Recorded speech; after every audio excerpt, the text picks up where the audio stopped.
Je quittais tranquillement la manifestation bordelaise avec un ami. Nous étions à plusieurs centaines de mètres de la place Péberlan, qui est tristement célèbre pour les affrontements stériles qui s'y déroulent chaque samedi soir. Donc moi, comme je le dis depuis des semaines, que c'est justement ces affrontements sont stériles, je quitte cette place dès que la situation est tendue. Et à ce moment-là, on marchait tranquillement, je rejoignais mon vélo quand on a été chargé, matraqué par des policiers. Quand j'ai vu qu'ils arrivaient vers nous...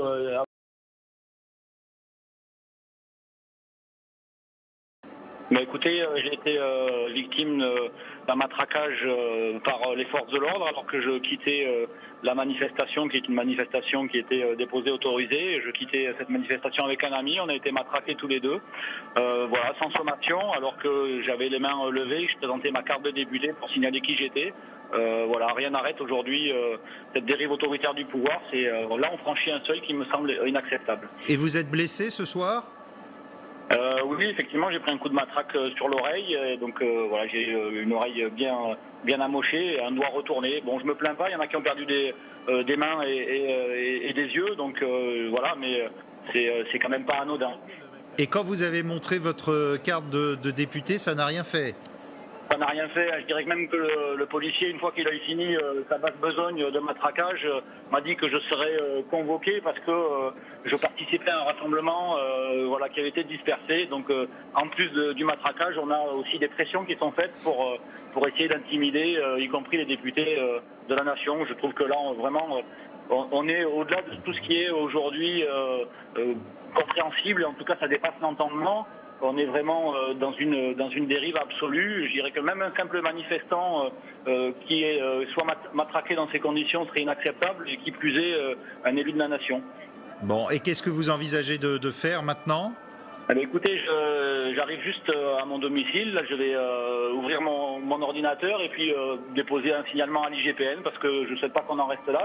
Je dénonce depuis des semaines cette politique, cette doctrine de maintien de l'ordre, et je pense qu'il faut vraiment qu'on interroge ça. Le ministre de l'Intérieur refuse de remettre en cause. Je pense que maintenant, c'est sa place qu'il faut remettre en cause, c'est son mode de gestion, la doctrine de maintien de l'ordre, et puis il faut aussi que Castaner s'en aille, ça suffit, quoi.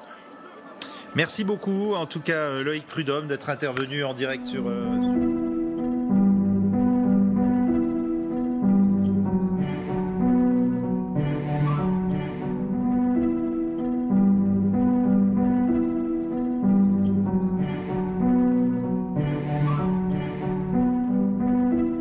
La République, c'est moi! C'est moi qui suis parlementaire! Poussez-vous de là, vous ramassez...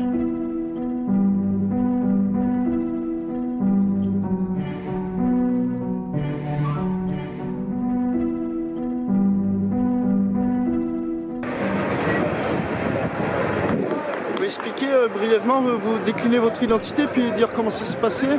Donc voilà, Loïc Prud'homme, je suis député de la 3e circonscription de Gironde. Je quittais Péberlan tranquillement avec un ami le long du trottoir quand il y a une charge des forces de l'ordre qui nous ont rattrapés, et alors que je me faisais connaître et que je disais que je remontais tranquillement. Donc on a pris un coup de matraque, voilà, copieusement. Et voilà, le policier a eu le culot de me dire que je serais convoqué pour participation à un attroupement. Donc c'est quand même le comble. C'est-à-dire que les gens qui se font matraquer vont être convoqués par la police. C'est assez cocasse. Donc j'attends avec impatience la convocation pour voilà, avoir les images de la police où on voit clairement que je suis matraqué avec mon ami avec qui je remontais tranquillement sur le trottoir. D'accord, merci beaucoup. Merci à vous.